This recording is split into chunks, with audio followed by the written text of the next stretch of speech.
बच्चों chapter number 7 हम लोग क्वेश्चन आंसर स्टार्ट कर रहे हैं, तो सही विकल्प चुने।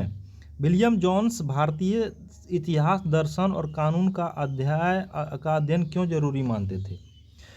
तो विलियम जोन्स भारतीय इतिहास, दर्शन और कानून का अध्ययन क्यों जरूरी मानते थे? तो भारत में बेहतर अंग्रेजी शासन स्थापित करने के लिए यह चीज़ वो जरूरी मानते थे।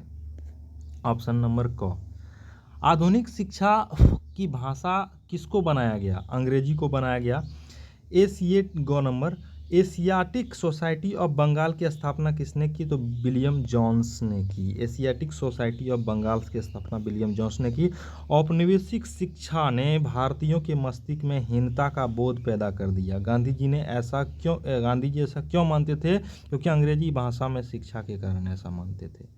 क्योंकि अंग्रेज क्या चाहते थे? अंग्रेजी भाषा में शिक्षा, इसलिए औपनिवेशिक शिक्षा ने भारतीय के मस्तिष्क में हीनता पैदा कर दिया। ये स्टेटमेंट गांधी जी ऐसा मानते थे कि अंग्रेजी औपनिवेशिक शिक्षा में भारतीयों के मस्तिष्क में हीनता मतलब उनको अपने संस्कृति, अपने धर्म, अपने देश, अपने गौरवपूर्ण इतिहास के बारे में उनके अंदर हीनता है।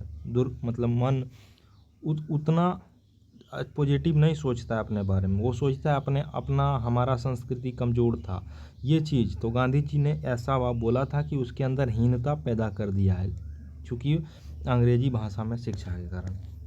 सही विकल्प चुने। विलियम जोन्स, ये हो गया था। अगला सही जोड़े बनाए, निम्नलिखित के जोड़े बनाए। विलियम जोन्स का संबंध अंग्रेजी शिक्षा को प्रोत्साहन देने से। रविन्द्रनाथ टैगोर, प्राचीन संस्कृति का सम्मान। टॉमस मैकाले, गुरु से संबंध। महात्मा गांधी, प्राकृतिक परिवेश में शिक्षा से संबंध। और पाठशालाएं अंग्रेजी शिक्षा के विरुद्ध, ऐसी ये चीज़ मैच हो गया। भारत के विषय में विलियम जोन्स के विचार कैसे थे? तो विलियम जोन्स भारत के प्राचीन संस्कृति, साहित्य और दर्शन और कानून से प्रभावित थे।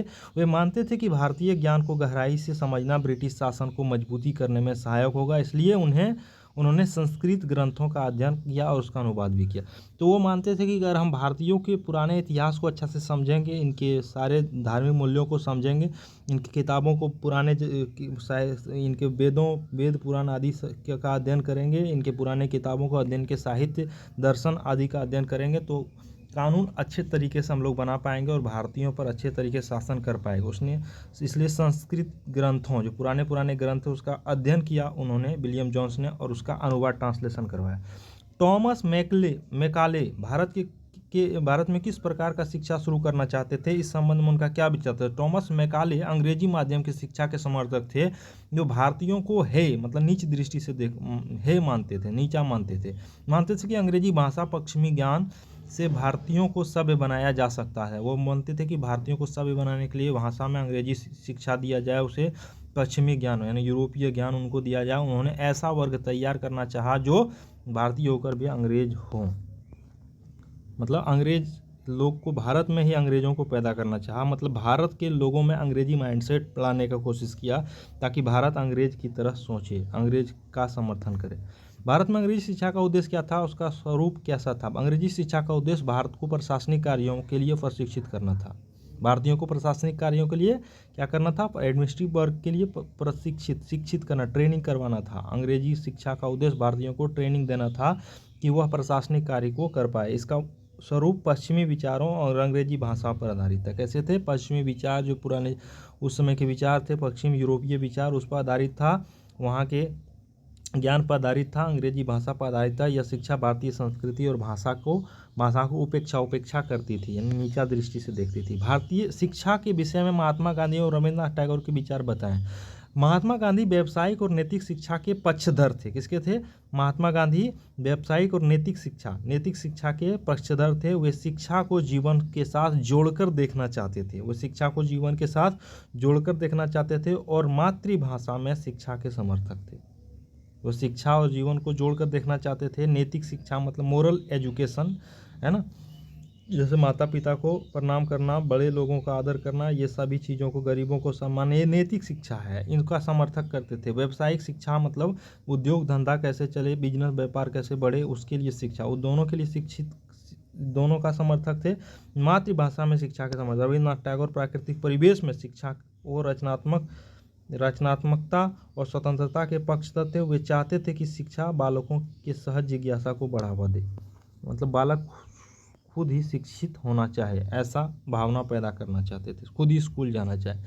अंग्रेज विद्वानों के बीच शिक्षा नीति के विषय में किस प्रकार के विवाद थे, इस संबंध में आप क्या सोचते हैं? अंग्रेज विद्वान के बीच शिक्षा नीति के दो प्रमुख मतभेद थे। एक थे ओरिएंटलिस्ट, पारंपरिक शिक्षा के समर्थक। ये विद्वान जैसे विलियम जोन्स मानते थे कि भारतीयों को पारंपरिक शिक्षा, जैसे संस्कृत में इनके अपने जो भाषा है उनमें फारसी और अरबी पढ़ाना चाहिए। उनका मानना था भारतीय संस्कृति, दर्शन और कानून को समझकर वो बेहतर शासन कर पाएंगे। जबकि एंग्लिस्ट जो अंग्रेजी शिक्षा के समर्थक थे, टॉमस मैकाले थे। जैसे विद्वान का मानना था कि भारतीयों को अंग्रेजी भाषा और पश्चिमी ज्ञान में शिक्षित किया जाए, और उनका विचार था कि भारतीयों में एक ऐसा वर्ग जो तैयार हो जाएगा जो रंग तो भारतीयों होगा लेकिन सोच अंग्रेजों की तरह होगा। तो मेरी सोच में यह है कि मैं मानता हूं कि शिक्षा का उद्देश्य लोगों को सोचने और समझने और आत्मनिर्भर बनाने की क्षमता का विकसित करना होना चाहिए। भारतीयों को एक तरफा अंग्रेजी शिक्षा थोपना औपनिवेशिक मानसिकता को दर्शाता है। औपनिवेशिक मानसिकता, वो चाहते थे कि ये हमारा गुलाम बन के रहे, औपनिवेशिक मानसिकता को दर्शाता था। और दोनों प्रकार की शिक्षा में संतुलन होना चाहिए, उनका भी शिक्षा हमें लेना चाहिए और हमारी पारंपरिक शिक्षा संस्कृत, उर्दू, फारसी को भी सीखना चाहिए उस भाषा में भी, ताकि भारतीय अपनी संस्कृति की पहचान बनाए रखते हुए भी आधुनिक ज्ञान से जुड़ पाते। ये सारा चीज़ था। तो धन्यवाद बच्चों, धन्यवाद।